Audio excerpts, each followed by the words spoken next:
Convido você a abrir a sua Bíblia em Atos capítulo 1.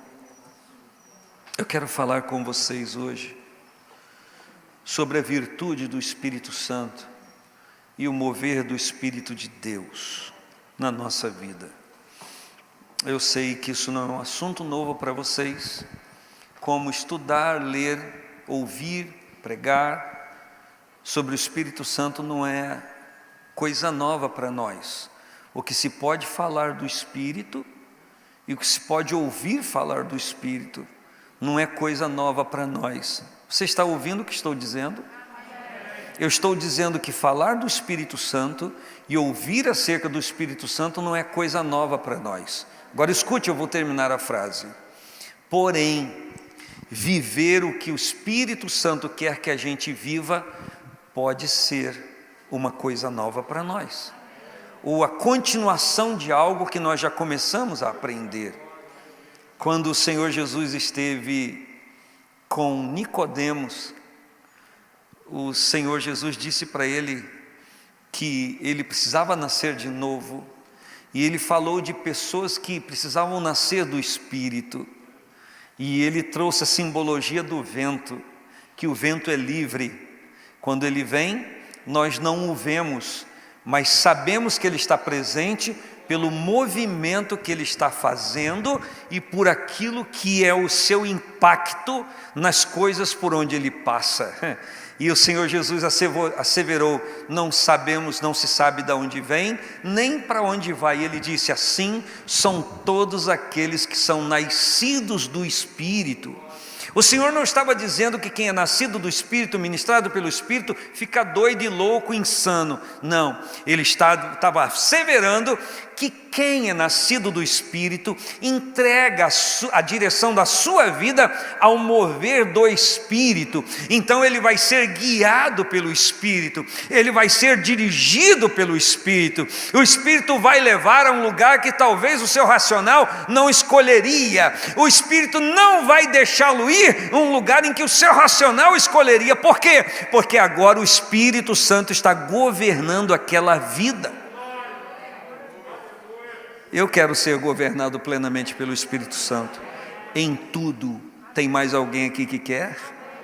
Eita, glória a Deus. O problema todo do ser humano, e isso inclui a mim e você, porque nós somos assim, humanos, é querer controlar a nossa vida e determinar pensamentos, escolhas, e a gente ainda quer determinar que a nossa escolha dê certo como a gente planejou.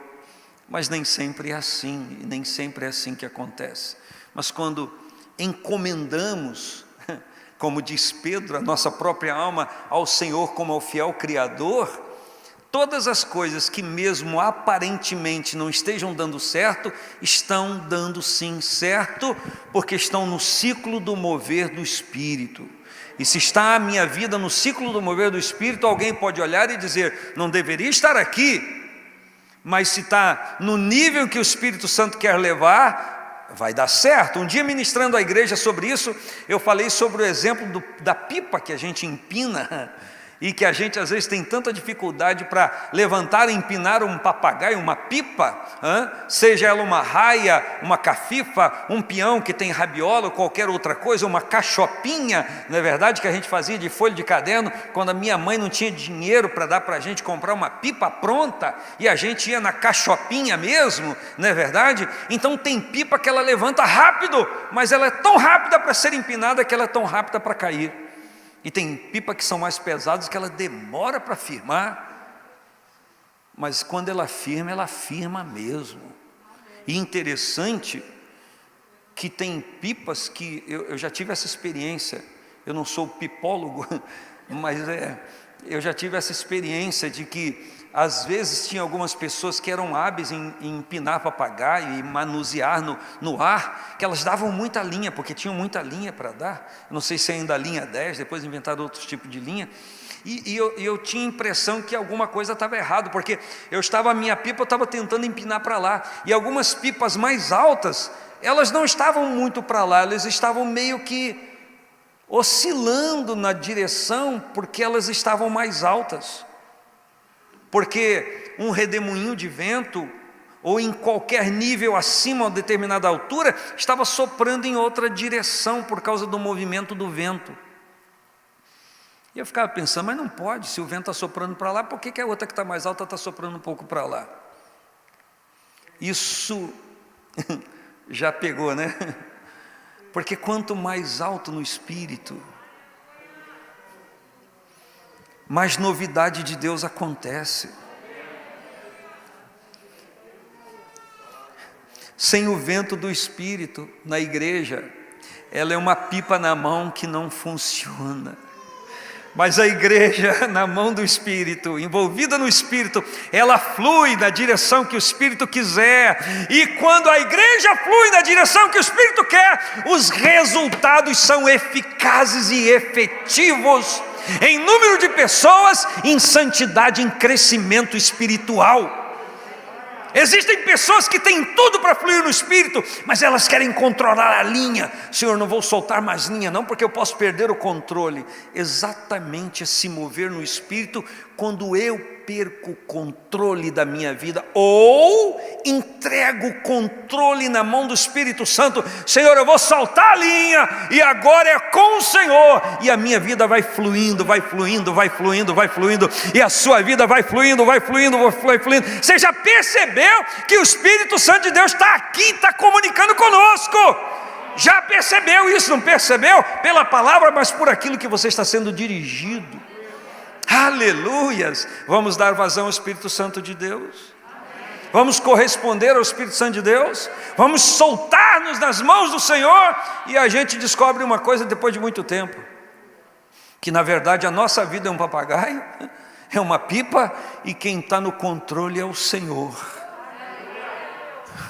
E Ele vai soltando e vai soltando, e às vezes parece que a gente está ficando tão longe, mas estamos no contato, e quando Ele quer, Ele vem cá, vem aqui meu filho, vem aqui. Não é assim a pipa?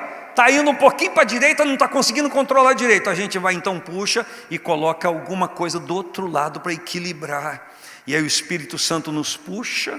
O Senhor nos puxa para a sua mão. Meu filho, eu vou ter que colocar um negocinho aqui do lado aqui, porque você está desequilibrado. Então agora eu vou colocar aqui, ó. Isso aqui pode até te incomodar um pouquinho, mas sou eu que estou colocando, tá bom? Sou eu que estou colocando. Mas Senhor, não, fica quieto meu filho, sou eu que estou colocando. E aí o Senhor de novo solta, e a gente se equilibra na mão de Deus. Só existe equilíbrio na mão de Deus. Quem recebe esta palavra? Glória a Deus. Abra sua Bíblia então em Atos capítulo 1. Vamos lá, vamos celebrar o Senhor.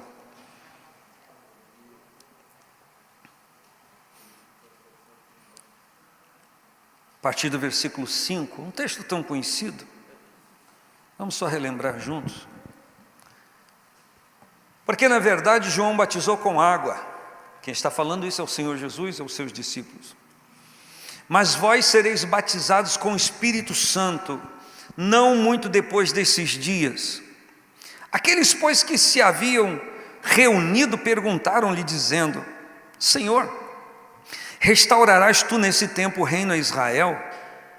E ele lhes disse: não vos pertence saber os tempos ou as estações que o Pai estabeleceu pelo seu próprio poder, mas recebereis a virtude do Espírito Santo que há de vir sobre vós, e ser-me-eis testemunhas em Jerusalém, Judéia, Samaria e até os confins da terra. Você pode dizer amém a palavra? Dentro desse texto, o Senhor Jesus está no momento de subir aos céus. Ele está naquele momento final, dando as últimas instruções aos seus discípulos, e Ele está falando do Espírito Santo. Ele está dizendo para eles que eles deveriam se submeter ao Espírito Santo. Ele já havia dito: é necessário que eu vá, para que o outro Consolador venha, que vai vir da parte do Pai, que será enviado a vocês. Então, ele está dizendo: eu já sou um Consolador, e o outro Consolador vai vir, que é o Espírito Santo. E ele disse, Jesus falou, que o Espírito Santo os guiaria a toda a verdade. Ou seja, que o Espírito Santo dentro deles os dirigiria a toda a verdade, que não é o oposto à mentira. O que Jesus está dizendo é que quando o Espírito Santo assumisse dentro de cada pessoa o lugar que pertence só a Ele, eles teriam uma revelação, uma visão, um conhecimento muito mais aprimorado de Deus e da obra de Deus em suas próprias vidas. E é com certeza nesse momento em que eu tenho um conhecimento maior de Deus, um relacionamento mais achegado com o Senhor, que eu passo a me conhecer muito melhor do que eu pensava me conhecer. É quando o próprio Espírito diz para mim quem eu sou. Nós somos muito movidos por aquilo que as pessoas dizem de nós. Queremos saber o que o melhor amigo pensa de nós. Queremos saber o que o pastor da igreja acha da gente. Gostaríamos de que a esposa dissesse para o esposo para a esposa. Isso tudo são coisas relevantes. Mas se há algo que é totalmente necessário, é sabermos o conceito do céu ao nosso respeito. Eu e você precisamos saber os pensamentos de Deus ao nosso respeito. E a Bíblia diz que é Ele quem sabe, é Ele quem tem projetos, é Ele quem sabe o que pensar sobre nós. E aquilo que Ele idealiza para a nossa vida são pensamentos de paz e não de mal, porque Ele quer nos dar o fim que nós esperamos. O Senhor nos dá o fim que nós esperamos, nos guiando por caminhos que nós não escolhemos.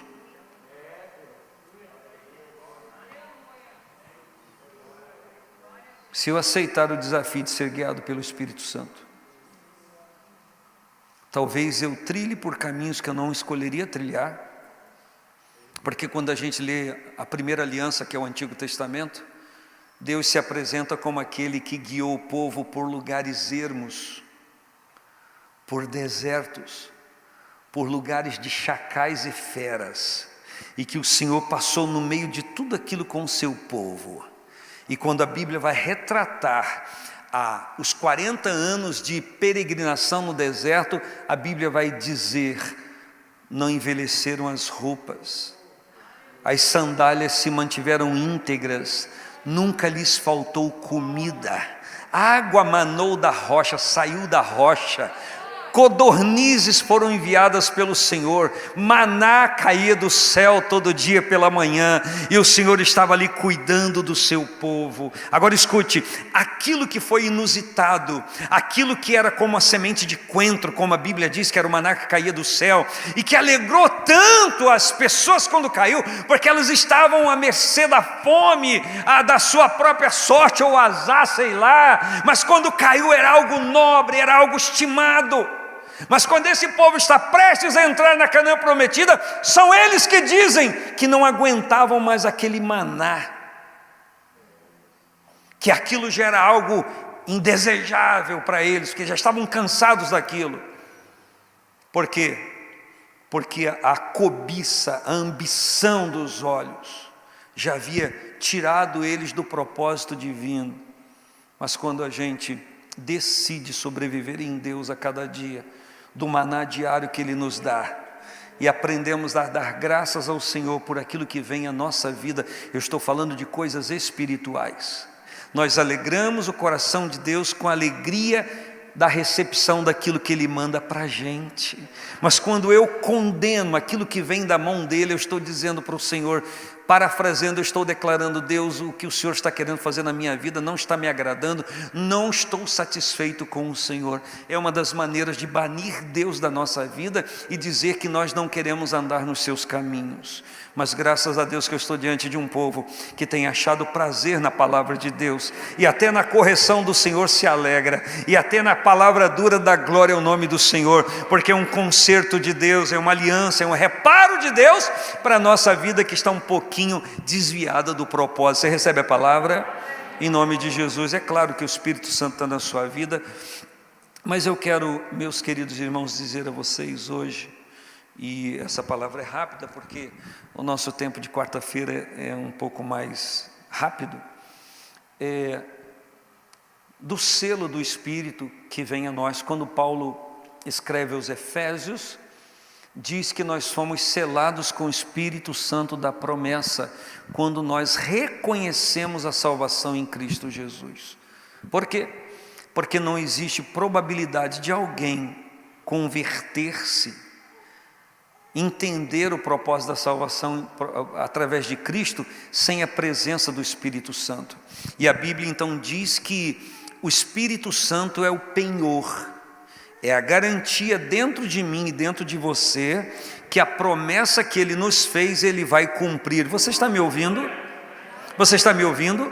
Então, você que tem a Cristo no coração, vocês têm um selo aí, e esse selo é a presença do Espírito Santo, que autentica dentro de você, que a promessa está firme na sua vida, e que você vai aguardar fielmente o aparecimento de Cristo em glória, para arrebatar a sua igreja. É um selo, é uma garantia, é algo que só Deus poderia fazer em mim e por mim, em você e por você. Mas o que é isso? Isso é o batismo no Espírito Santo? Não, isso é o selo, o penhor da herança, que toda pessoa que confessou verdadeiramente a Cristo tem dentro de si. O que é um selo? A linguagem de selo na Bíblia Sagrada, ela se reporta a uma carta selada ou uma autenticação de propriedade. Em tese ou na prática, sem a devida turbulência da vida que nós vivemos hoje, quando se selava uma carta e entregava para o correio levar, aquela carta não pertencia ao remetente, ela pertencia ao destinatário, e ela só poderia ser aberta pelo destinatário, porque havia um selo de propriedade. Ela foi remetida, mas a propriedade é do destinatário, então só o destinatário tem o poder de romper o selo. Da mesma forma, a minha vida e a sua está selada com o Espírito Santo da promessa. E eu já me adianto, ninguém pode romper esse selo. A carta que alguém manda depende da vontade de alguém querer romper, mas quando nós falamos das coisas do Espírito da nossa vida, o que a Bíblia está dizendo é que esse selo é inviolável, que só eu posso me liberar dele se eu, de uma forma louca, decidir, mas que eu estou guardado em Deus, selado, e a Bíblia diz que nós estamos selados para o dia da redenção. Ou seja, enquanto estou em Cristo, eu estou selado para o dia da redenção. Não há diabo, não há demônio, não há carne, não há carnificina, não há guerrilha espiritual que vai romper esse selo que Deus colocou na minha vida, que autentica-me diante do mundo espiritual que eu sou dele. Eu estou dizendo que a presença do Espírito Santo na sua vida é o selo de propriedade do céu, que você não é daqui, que você é cidadão de outro lugar, que você pertence a outra nação, a uma outra terra, que você é cidadão, concidadão dos santos. Você pode dar glória a Deus por isso? Eita maravilha, glória a Deus! E todo crente verdadeiro, genuíno, em Cristo Jesus tem esse selo. É a presença do Espírito Santo de Deus na nossa vida. Agora, a partir daí, o que fazemos com essa presença é uma decisão particular de cada um de nós. Se nós compreendemos que esse governo do Senhor é tão amistoso e abençoador, eu vou continuar me envolvendo com aquele que me adquiriu para Ele próprio, para si próprio, que é o Senhor.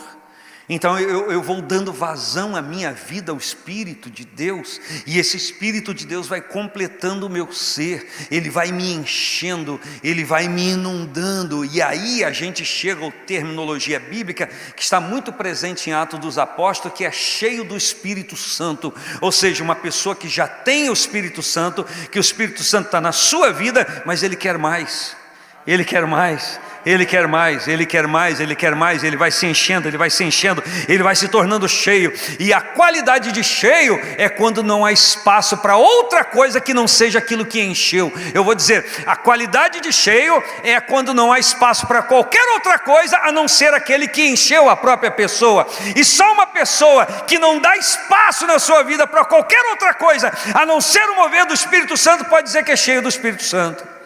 Quando alguém é cheio do Espírito Santo, não há espaço, não há vácuo, não há espaço vazio. O Espírito Santo completou todo o ser. A gente poderia dizer assim, a casa está cheia. As casas estão cheias, o tabernáculo está cheio, e há uma analogia linda na inauguração, na consagração do primeiro tabernáculo e também do primeiro templo lá por Salomão, que quando os sacerdotes se colocaram para entrar no templo, que ora era inaugurado, eles não puderam entrar. Ora, eles fizeram a casa, eles eram sacerdotes, eles deveriam entrar ali, mas não puderam entrar. Por que não puderam entrar? Porque Deus estava na casa e encheu a casa. E quando Deus está na casa, enche a casa, não há espaço para nenhum outro ser a não ser Ele. Aleluia! E aí a gente pode dizer: eu sou inteiramente dele. Mas quando eu faço reservas na minha vida, quando eu de alguma forma, no dia a dia, em pequenas decisões, eu vou tolhindo Deus, de decidir por mim, de me ajudar, de me direcionar, eu estou tomando as rédeas da minha vida, eu torno a segurar a linha da pipa na minha mão e digo: Senhor, não preciso de Ti. E aí quando a gente faz isso, a gente vai perceber que a pipa cai, porque Ele para de soprar, Ele para de segurar, Ele para de colocar nos níveis que Ele estava levando, porque a gente disse que a gente então coordenaria a nossa vida. E existem muitas maneiras, meus amados irmãos, de banir o Espírito Santo da nossa vida. Formas clássicas: eu não quero isso, não aceito isso, eu ponho em dúvida isso, será que isso é para hoje? Eu vou de alguma forma banindo Deus. Existe um pensamento, esse dia me reportei sobre ele, de um conceito nos Estados Unidos ou em qualquer outro lugar, que alguém disse: por que está acontecendo isso? Por que Deus nos abandonou assim? E aí uma pessoa escrevendo disse: não, Deus não nos abandonou, nós que colocamos Ele para fora, banimos o Senhor da escola, banimos o Senhor do trabalho, banimos o Senhor disso, banimos o Senhor daquilo, e Ele simplesmente não está mais aqui, porque a gente disse que não o queria mais aqui. É igual aquele gadareno que fora curado, liberto daquele endemoniamento, e porque em Gadara aconteceu um prejuízo de 2.000 porcos que se precipitaram no mar, e o pessoal de Gadara disse: sai do nosso território, nós não te queremos aqui. E o Senhor disse: vocês não querem aqui não? Não! Então tá bom, estou saindo, fiquem sem mim, fiquem sem mim. E só uma pessoa que fica sem Deus por um momento sabe o que é ficar vazio de Deus. Eu quero te dizer que não importa a circunstância ou situação que alguém esteja vivendo agora, no sentido de, se você decidir, se você quiser, o Espírito Santo volta a inflar a sua vida, soprar o fôlego de vida de novo. Enquanto orava aqui com os irmãos no início, me lembrava do boneco de barro, que com o sopro de Deus deixou de ser barro. Foi o sopro de Deus que fez tudo. Não tinha osso dentro daquele barro, não tinha nada dentro daquele barro, não tinha artéria, não tinha veia nem véia, tinha nada ali dentro. Mas quando veio o sopro de Deus, eita glória, aquilo que fora moldado pelo Senhor recebeu vida, porque aquele que recebe o sopro do Espírito Santo, que é Deus, recebe a vida de Deus dentro de si. E externamente, não obrigatoriamente, alguma coisa tem que mudar. Mas quando muda dentro de nós, quando algo muda dentro de nós por conta da presença de Deus, pode perceber que o ambiente vai mudar, porque alguém cheio do Espírito Santo vai glorificar ao Senhor, vai declarar a presença de Deus naquela ambiência, naquele lugar. Alguém cheio do Espírito Santo vai render louvores ao Senhor, vai deixar de falar palavras nocivas à família, nocivas a si próprio, vai deixar de profetizar coisas horríveis e horrendas, e vai começar, na unção do Espírito, liberar aquilo que Deus sempre quis trazer, mas não havia trazido, porque não havia entendimento daquela necessidade, e as pessoas não queriam. Mas quando o Espírito Santo se move em nós, e a gente então começa a olhar para a nossa casa com outros olhos, e profetizar para a nossa vida e para a nossa família outras coisas. Por quê? Porque o Espírito Santo está gerenciando, direcionando a nossa vida, e a gente não olha mais com os nossos olhos humanos. Eu já não quero mais aquilo que eu quero, agora eu começo a querer aquilo que Deus quer que eu queira. Então quando eu começo a querer aquilo que Deus quer que eu queira para mim, eu começo a querer a vontade de Deus, e a vontade de Deus se cumpre, porque Paulo escreveu aos Filipenses dizendo que é Deus quem opera em nós o querer e o efetuar segundo a sua boa vontade. Então quando essa boa vontade de Deus é acolhida na nossa vida, o Senhor vem e traz para nós algo que Ele já vai fazer. Ele traz a ideia, Ele conta aqui, e a gente diz: não é que aconteceu. Sabe por que aconteceu? Porque nós consentimos com o Espírito Santo naquilo que Deus queria fazer, e aquilo não nos é mais penoso. Por quê? Porque o Senhor trouxe a existência. Por que Ele trouxe a existência? Não é porque Ele não queria, não, Ele sempre quis, mas agora passou pela minha vontade e eu disse para Ele sim.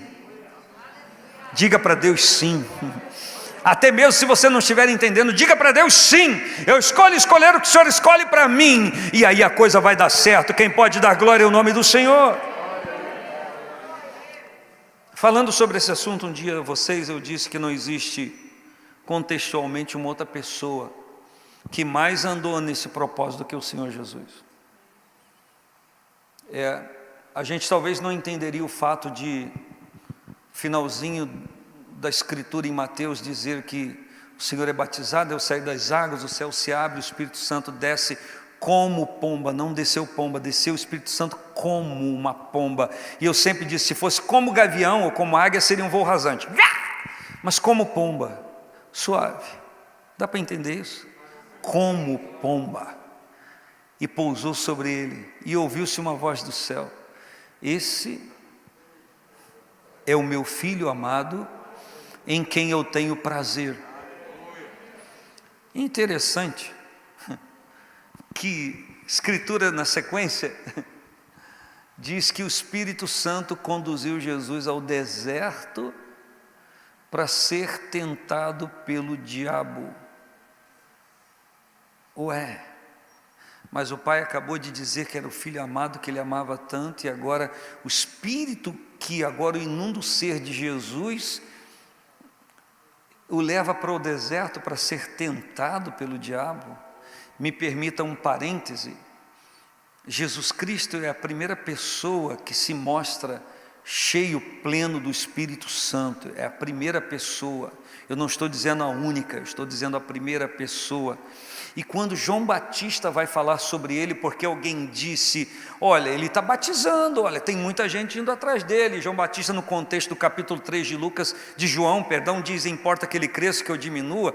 E no versículo 34, João vai dizer, porque aquele que está em Deus, que cumpre a vontade do Senhor, o Espírito não lhe é dado por medida.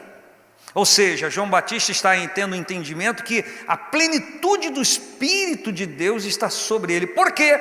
Porque foi dito a João, olha, quando aquele sobre quem você ver o Espírito Santo, observar o Espírito descer, é esse que você vai anunciar como Salvador do mundo. E a Bíblia declara que João viu isso. Por que João viu? Quem batizou Jesus?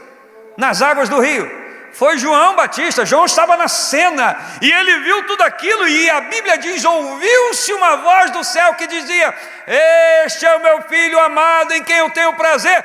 João estava ali, porque ele acabava de batizar Jesus, e ele recebeu esse testemunho da glória que estava sobre ele. E João reconheceu, olha, sobre ele o Espírito Santo não veio por medida ou medido, não veio fragmentado, ele veio pleno, a plenitude do Espírito está sobre ele. Jesus é o primeiro homem que recebe esta plenitude do Espírito Santo, que manifesta essa plenitude. E aí nós vamos ver Jesus, os atos de Jesus, você vai ver de maneira singular, dizendo como Jesus foi movido pelo Espírito Santo. Ele está na sinagoga, ele abre o livro lá do profeta Isaías e declara, o Espírito do Senhor é sobre mim, e ele declara a razão do Espírito do Senhor estar sobre ele, porque a unção do Senhor não nos dá a autenticidade para levarmos a nossa vida da maneira que nós nos quisermos. Ao contrário, quanto mais de Deus, mais responsabilidade. A Bíblia diz que a quem muito é dado, muito é requerido. Então, se há uma unção plena do Senhor na sua vida, algo vai ser requerido por conta dessa unção. O que você fez a partir dessa unção? Como você reagiu a essa unção? Isso deve ser um fato inibidor para a gente não buscar? Claro que não. Eu e você precisamos ser cheios do Espírito Santo, porque a Bíblia diz que o Senhor, estando cheio do Espírito Santo, foi levado ao deserto para ser tentado pelo diabo. O Espírito levou, porque ele estava cheio do Espírito Santo. Ele estava pleno do Espírito Santo, e porque ele estava pleno, ele conseguiu vencer todos os tipos de investidas do inimigo, e prevaleceu sobre tudo, pelo poder que estava sendo ministrado a ele. Você vai dizer, mas o próprio Jesus não precisava disso. Por quê? Por que isso tudo aconteceu? Para mostrar para mim, para você, que mesmo vivendo as dificuldades da nossa existência, com a nossa fragilidade, nós vamos continuar sendo frágeis, mas com o poder do Espírito Santo dentro de nós, a nossa fragilidade se fortalecerá no Senhor, e nós não vamos declinar da nossa fé, nós não vamos abrir mão de seguir ao Senhor, e esse poder que em nós opera, vai nos dar autoridade para a gente seguir ao Senhor, não importa em que lugar passarmos, nós vamos seguir fielmente dando glória ao nome dEle. Você está aí? Você pode dar glória ao nome do Senhor Jesus por isso? Então, meus irmãos, uma coisa é o selo do Espírito Santo que vem ao crente autenticando o seu relacionamento com o Senhor. E outra coisa é a virtude do Espírito Santo que vem sobre a vida de uma pessoa. Aquela virtude que o anjo disse para Maria, ela diz, como que eu vou ser mãe se eu não tenho relacionamento sexual com homem algum? E o anjo disse, você já começou a entender, porque descerá sobre ti o Espírito Santo, e a virtude do Espírito te cobrirá com a sua sombra. Interessante que foi a sombra, a virtude do Espírito te cobrirá com a sua sombra, e a virtude do Espírito que cobriu Maria com a sua sombra, fez com que ela engravidasse do Espírito Santo, porque estava dito que o que dela havia de nascer era santo, porque ele sempre foi santo e foi gerado em santidade, porque ele não conheceu pecado e nunca pecado se encontrou nele, e Jesus foi gerado como eu e você precisamos ser regenerados, que nascemos da vontade da carne e do varão, mas agora nós precisamos nascer de novo da vontade do Espírito Santo. E eu estou olhando para um monte de gente aqui que foi gerado de novo, desta vez pela ação sobrenatural do Espírito Santo. Você pode dar glória a Deus por isso? Então meu desafio, o seu desafio é interagir na virtude do Espírito Santo, não é interagir no nosso psicológico, no nosso psique, no nosso poder de argumentação, mas nós irmos além naquilo que o Espírito Santo vai nos dirigindo. Eu quero lhe dizer que existem limitações na minha vida e na sua vida, que elas são totalmente vencíveis no poder do Espírito que o Senhor traz para a nossa vida. Ele disse aqui, olha, ele disse, recebereis a virtude do Espírito Santo, no versículo 8, e eu sei que estou sendo repetitivo, mas eu tenho que insistir nisso, porque quando os discípulos ouviram de Jesus que eles seriam batizados com o Espírito Santo, não muito depois daquele dia que ele estava falando, os discípulos perguntaram, me perdoe ser repetitivo, mas tem que falar, eles perguntaram, restaurarás tu nesse tempo o reino a Israel? Eles estão considerando que o poder, a virtude que eles vão receber do Espírito Santo, vai vir para lhes dar, você precisa entender o que eu estou lhe falando, vai lhes dar libertação do poder do Império Romano, vai vos libertar civilmente desse estado avassalado em relação ao Império Romano. Ou seja, quando o Espírito Santo vier, vocês não vão precisar mais pagar tributo a Roma. Era isso que estão perguntando. Eles estão pegando um dom que é espiritual, que é celestial, e trazendo para a utilidade humana. Eles estão como Esaú, profanando a santidade do Espírito Santo na vida deles. Eu e você precisamos compreender, eu estou dizendo eu e você, nós conjuntamente precisamos compreender que o poder do Espírito Santo, ele vai nos guiar sempre para as coisas de Deus. O poder do Espírito Santo, ele nos guia em tudo, mas ele não veio, não está aqui agora para fazer uma revolução política. Ele está para fazer uma revolução dentro de nós, é uma revolução celestial, é o abandono da carne. Aliás, o curso do Espírito é o contrário disso.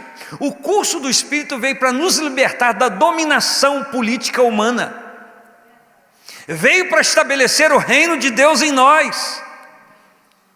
Enquanto eu olhar as coisas do Espírito e tentar codificá-la aos olhos humanos, as coisas humanas, eu estou vilipendiando esta glória de Deus, eu estou fazendo como Esaú, tornando as coisas de Deus comuns.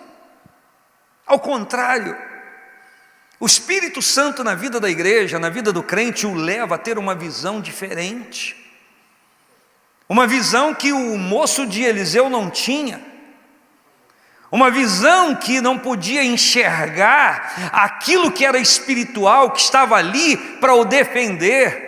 Então, naquela visão humana, ele entrou em pânico, porque ele não considerava a presença de Deus para o defender. Para ele tinha que ser tudo na pancada e na espada, e como ele não tinha exército para o defender, o negócio dele era fugir ou morrer. Mas o Eliseu estava ali, não estava cheio do Espírito Santo, mas tinha a visão do Espírito Santo, estava sendo guiado pelo Espírito Santo, e ele podia, na sua limitação, ver um outro exército. É preciso que eu veja um outro exército, é preciso que você veja um outro exército, é preciso que eu enxergue nesta terra um outro poder, é preciso que eu veja os poderes do mundo na mão das pessoas, mas é preciso que eu veja Deus entronizado na minha vida, manifestando um outro poder que é libertador de qualquer outro escravizador do sentido humano. Você pode compreender isso? Você pode continuar servindo da forma como você serve na sua vida humana, mas o seu espírito é livre. O seu espírito é livre. Você pode ver as mesmas limitações das outras pessoas, mas você tem o dever e o direito de enxergar o poder libertador do Senhor na sua vida. E é por isso, e é isso que te faz glorificar, é isso que te faz salmodiar ao Senhor. É por isso que nesse ano de 2021 nós estamos atraídos a isso, que eu posso salmodiar ao Senhor mesmo vivendo em terra estranha. Estão lá os judeus, pobres hebreus, estão em Babilônia, e os que levaram cativos, eles têm uma contextualização do Salmo 137, eles dizem: os que nos levaram cativos pedem-nos que cantemos um dos cânticos de Sião, por isso nos salgueiros que estão na Babilônia, junto ao rio, penduramos as nossas harpas, nos negamos a tocar, nos negamos a cantar, porque quem nos aprisionou pede que nós cantemos um dos cânticos ao Senhor. E eles dizem: como cantaremos o cântico do Senhor estando em terra estranha? Eles não conseguiam entender, compreender o poder libertador que havia na presença de Deus manifestada para eles, quando eles conseguissem romper aquelas barreiras que estavam dentro deles. Eles não estavam só amarrados por cadeias babilônicas, eles estavam amarrados por cadeias espirituais. E se eles pegam a harpa dos salgueiros, se eles empunham a harpa e eles cantem o cântico do Senhor, cantam o cântico do Senhor, eles seriam libertos muito mais cedo. Mas eles preferiram fazer voto de silêncio. Eles preferiram pegar os instrumentos que eles tinham de adoração ao Senhor e neutralizá-los. E me permita atualizar essa frase para você: o maior instrumento que você tem de adoração ao Senhor não é um teclado, um violão. O maior instrumento é a sua vida. E se você pegar e afiná-lo para glorificar o nome do Senhor, isso tem um poder libertador. O Espírito vai se mover em você. Foi lembrado aqui, parece que pelo presbítero Sérgio, dias atrás, aqui, quando pelo pastor Fábio, não me lembro, quando um espírito mau oprimia Saul, como rei de Israel, e ele vivia atormentado. Então ele pediu que se procurasse em todo o território de Israel alguém que soubesse tocar harpa, alguém que tocasse bem. E esta frase, toque bem, eu tenho que entender: toque além do normal. Porque podia chegar ali o que entendia mais de música, que não ia acontecer nada. Mas toque bem nessa palavra quer dizer alguém que não só toque com as mãos, mas alguém que tem algo mais enquanto toca. E aí, quando o espírito mau atacava Saul, ele gritava por socorro, e o Davi se apresentava com a harpa. E Davi chegava com a harpa perto do oprimido Saul e dava ali na cabeça e falava: sai! Não, ele pegava a harpa e começava a tocar e a celebrar. E aquela celebração, enquanto ele tocava, fazia com que o espírito mau que estava em Saul saísse dele. Que negócio é esse? Que harpa poderosa é essa? Eu quero essa harpa. Não, não é a harpa, é quem toca, é quem está tocando. Oh, glória a Deus, é quem toca. Você é um instrumento de qualidade que depende, o efeito da sua vida depende de quem toca em você. E se quem toca em você é o Espírito Santo de Deus, eita glória, a coisa vai ser supimpa, vai ser maravilhosa, vai ser completa. Por quê? Porque é o Espírito que está ministrando através de você na sua vida. Eu preciso ser isso, quem mais precisa? Por isso que a Bíblia diz, em 1 Coríntios capítulo 4, versículo 20, que o reino de Deus não consiste em palavras, mas em virtude. O Espírito de Deus veio para restaurar o reino de Deus no homem. Não veio apenas restaurar o reino de Deus, veio restaurar o reino de Deus no homem.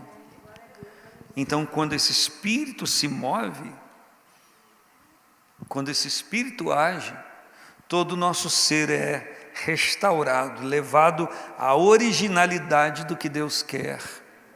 E quando Deus opera isso na nossa vida, Ele quer que a gente igualmente manifeste essa virtude que operou na nossa vida. Você deve se lembrar, eu anotei aqui para não esquecer, aquilo que está escrito em Pedro, no capítulo 2, versículo 9, quando ele se reportando às pessoas que têm relacionamento com o Senhor, ele diz: vocês são a geração eleita, o sacerdócio real, a nação santa, o povo adquirido, para que anuncieis as virtudes daquele que vos chamou das trevas para a sua maravilhosa luz. Quem tirou você das trevas, quem nos tirou das trevas, não foi o nosso egocentrismo, não foi a nossa força de vontade. Nossa, eu estava naquele dia muito bem. Não, não, não.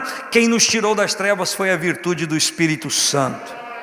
E quando eu entendo isso, eu igualmente quero anunciar essa virtude a outras pessoas que estão igualmente aprisionadas e lhes dizer: eu sei quem te tira dessa situação. É a virtude do Espírito Santo que toca a sua vida. Você ainda crê nisso? E quando Paulo escreve aos Romanos no capítulo 8, ele diz que a expectação da criatura aguarda a manifestação dos filhos de Deus. Eu vou parafrasear para você, vou dizer: alguém que está mendigando na vida espiritual, em ruínas espirituais, não sabe o que fazer, não sabe como agir, como reagir, está aguardando que lhes apareça alguma coisa que lhes tire daquela situação. E o que a Bíblia está dizendo, que o que vai dar resultado, vai tirar essa pessoa dessa situação, é a manifestação de alguém que é filho de Deus, manifestar a virtude de Deus como filho de Deus naquela hora, para que a pessoa ouça e igualmente saia daquela situação complicada que está. Agora, a minha pergunta aqui é: eu tenho a virtude do Espírito Santo? Você tem a virtude do Espírito Santo? Se a sua resposta for negativa, eu vou dizer: por que ainda não tem? Se o Espírito Santo quer impregnar, implementar isso em você. E se você tem, eu vou perguntar: por que então você não deixa isso manifestar na sua vida, a ponto de que pessoas vejam isso e igualmente queiram esse poder dessa virtude que vai lhes libertar, e elas, por conta de receber isso, vão notificar a sua casa, e todos serão libertos pela virtude do Espírito Santo. O gadareno, ora liberto, disse: Senhor, eu quero ir contigo, parece que eu já vejo colocando o pé dentro do barco para entrar. E Jesus falou assim: você não. Mas eu não, porque se todos podem ir? Não, você não. Você vai ficar aqui, porque eles disseram que não me querem aqui. Eu estou saindo, mas vou deixar você. Você vai me representar aqui. E a Bíblia diz que aquele homem, ora liberto do poder daqueles espíritos, daquela legião, o camarada andava de dia e de noite uivando, gritando, andava pelos cemitérios, sua casa era no sepulcro, andava nu, despido. Agora eles se deparam com um homem liberto, vestido e calmo. Tentavam prender em grilhões, prendiam eles, trancafiavam, ele arrebentava tudo, não ele, mas o demônio nele. E agora o vem calmo, e a Bíblia diz: assentou sentado. Se ele andava de dia e de noite, agora ele está sentado. O que aconteceu? Virtude do Espírito Santo chegou nele. Eita, homem com facilidade para pregar. Onde chegava todo mundo, calma pessoal, calma que eu estou calmo. Ué, mas por que você está calmo? Eu estou calmo porque alguém cheio de unção, de calma, me trouxe a mim a libertação. E agora eu estou calmo, porque ele me encheu da calma dele. Está vendo como é que eu estou calmo? Aí eles ficavam calmos pela calma dele. E conhecia a virtude do Espírito Santo. E a Bíblia diz que ele pregou por Decápolis, que são 10 cidades que estavam uma após a outra. Pregou o poder libertador do Senhor Jesus e a virtude do Espírito que o libertou. Ninguém consegue falar com propriedade sobre o Espírito Santo como aquele que está cheio do Espírito. Quem está cheio do Espírito Santo não faz esforço para falar do Espírito Santo. É por isso que a Bíblia reitera que eu e você temos e devemos ser cheios do Espírito Santo. Essa gradação não sei como está. Esse copo está cheio? Não está, porque tem espaço vazio nele. Eu vou diminuir ainda mais, aumentar o espaço. Eu não sei qual a gradação do Espírito que está na sua vida. Vamos supor que cada um de nós seja igual a um copo desse aqui. Esse copo está 65%, 70% ocupado, mas há espaço vazio nele. E eu só posso determinar e dizer que ele está cheio a partir do momento que derramar pelo menos uma gota, ainda que ele esteja num pano equilibrado. Isso aqui não é um pano equilibrado, ele tinha que estar numa superfície totalmente retilínea para que isso acontecesse. Então, o que iria determinar que o copo está cheio é a primeira gota que derramasse.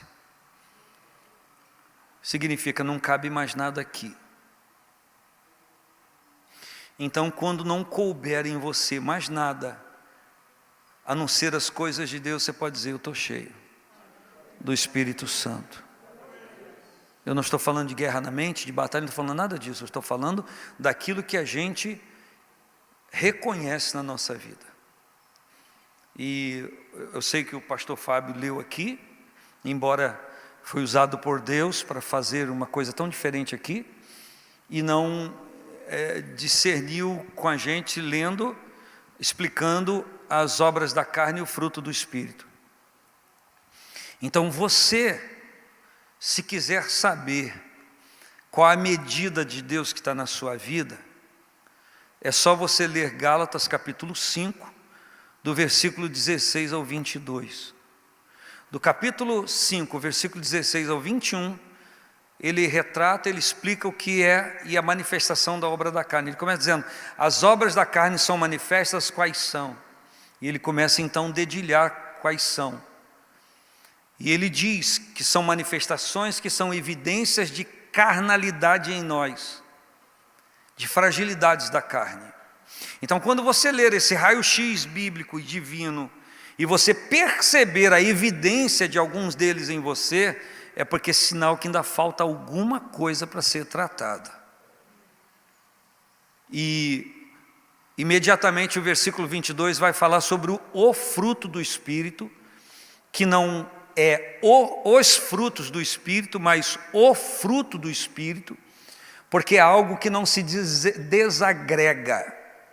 O fruto do Espírito é paz, é amor, é paz, é gozo, é alegria. E ele vai falando 9 aspectos: benignidade, bondade, fé, mansidão, temperança, enfim. Então, se você ler isso e meditar em oração, e perguntar ao Senhor, Senhor, eu quero evidência, eu quero ver evidências em mim desse fruto do Espírito, você então vai ter um discernimento muito real de como está sendo a obra de Deus na sua vida.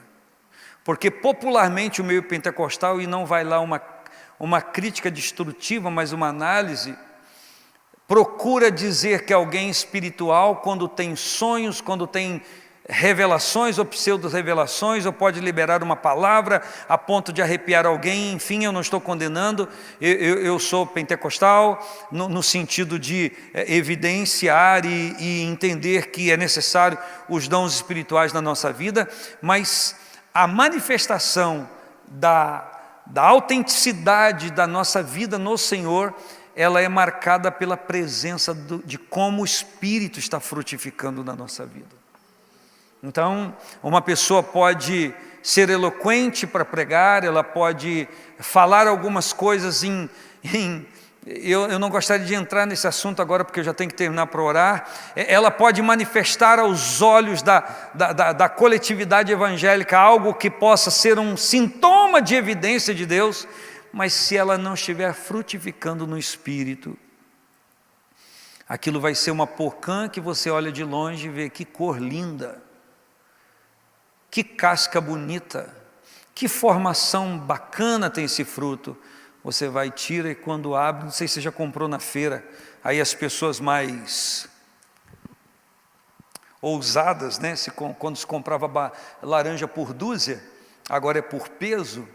Eu sei que já foi vendido laranja por dúzia porque meu avô me contou, né? Porque eu sou dessa época não.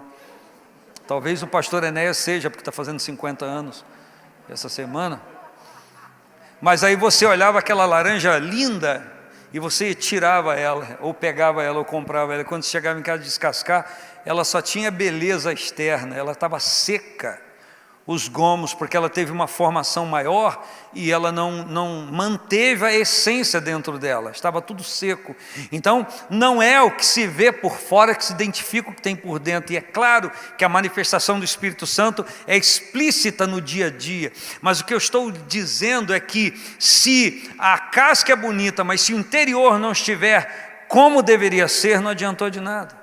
O que você faz com a laranja? Você joga fora, ainda fala, poxa vida, gastei dinheiro à toa, porque fui olho grande, fui olho gordo. Aí se disseram, antigamente se dizia no tempo do pastor Gino, que uma boa coisa para o olho gordo é colírio diet, não é verdade? Assim se usava colírio diet. Então, o que eu tenho que fazer é manifestar aquilo que está agindo dentro de mim. E eu não vou fazer isso de outra forma a não ser manifestar o fruto do Espírito Santo. Então eu quero lhe dizer que frutificar no Espírito é uma maneira de manifestar a virtude do Espírito Santo. Ter a nossa vida mudada pelo Senhor.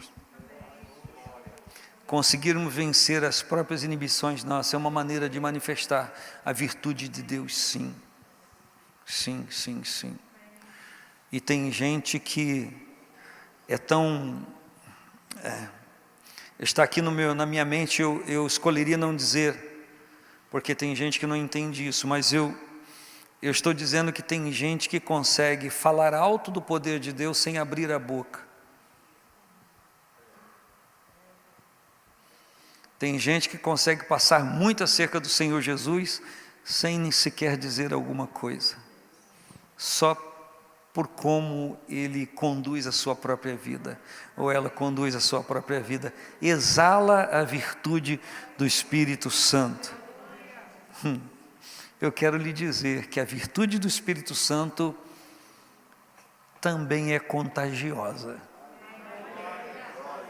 no sentido positivo, porque já se dizia que quando ajunta lenha à brasa, a lenha vai se incendiar por conta daquelas brasas vivas que estão presentes.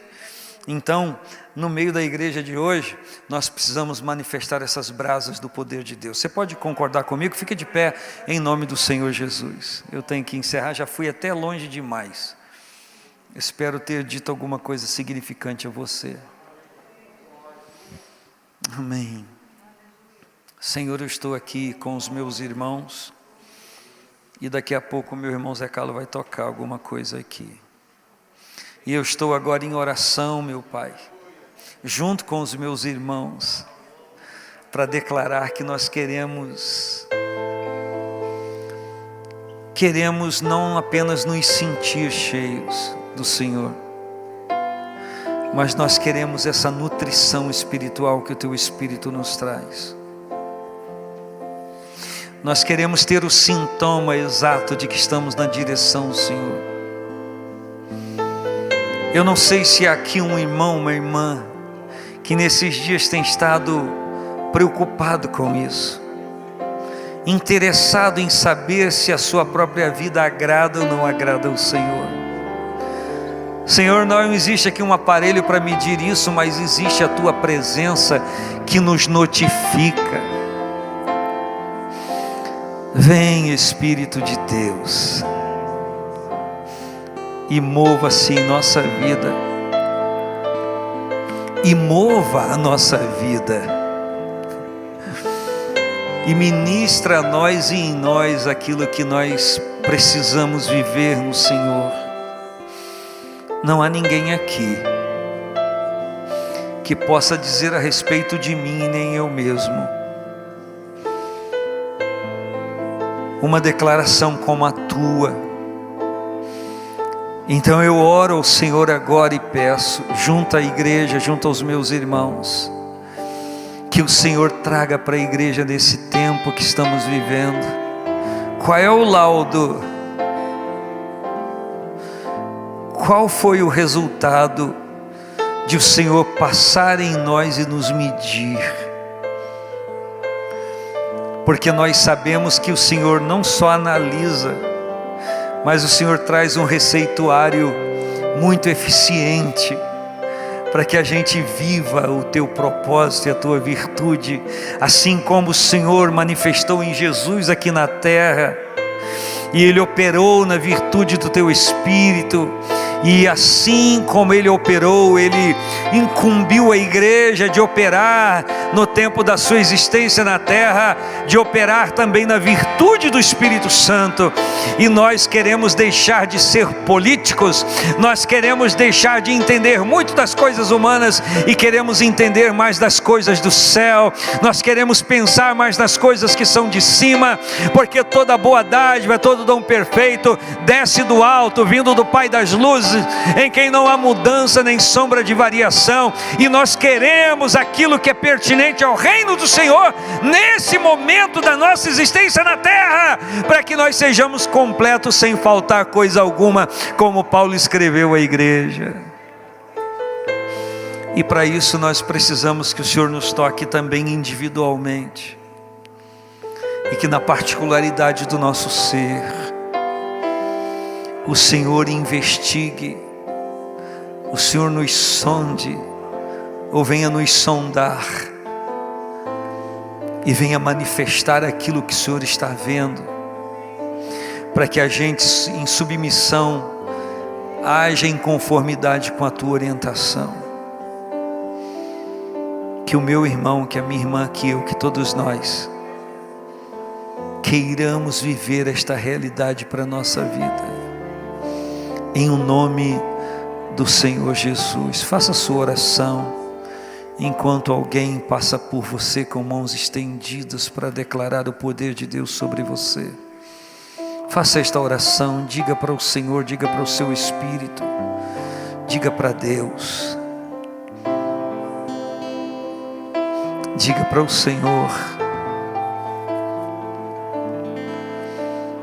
glória a Deus. Diga para Deus, seja claro com Ele. Diga para Deus o quanto você quer se mover nele. Bendito Espírito de Deus, que governa a nossa vida, que ministra o nosso ser, que nos guia por caminhos que nosso entendimento não compreende, o nosso entendimento humano, mas depois com os resultados nos explica a razão daquilo. Nós queremos nos submeter ao Senhor e queremos que a tua obra seja completa na nossa vida. Vem, ó Espírito de Deus, na virtude do teu poder e da tua glória, e gere na igreja que está vivendo este tempo, ó Deus, toda a tua vontade, todo o teu projeto, todo o teu propósito. e que o nome do Senhor seja glorificado, que o nome do Senhor seja exaltado. Oh, aleluias, glória a Deus, glória a Deus, bendito seja o nome do Senhor. Ardendo em fogo, minha alma está, ardendo em fogo, minha alma está, gloriosa chama que limpará, oh aleluia, ardendo em fogo está, ó Senhor, quero que ardas em meu ser, como a sarça, quero arder com seu poder. Em novas línguas vou falar como sinal que estou ardendo com o fogo celestial. Quero agradar e louvar somente a Ti, como se adora em espírito, em verdade. Ó Senhor, quero que ardas em meu ser, como a sarça, quero arder com Teu poder. Cante, ardendo em fogo, minha alma está, ardendo em fogo, minha alma está, gloriosa chama que limpará, oh aleluia, ardendo em fogo, de novo, ardendo em fogo, minha alma está, ardendo em fogo, minha alma está, gloriosa chama que limpará, oh aleluia, ardendo em fogo está. Você pode dar glória ao nome do Senhor? Amém.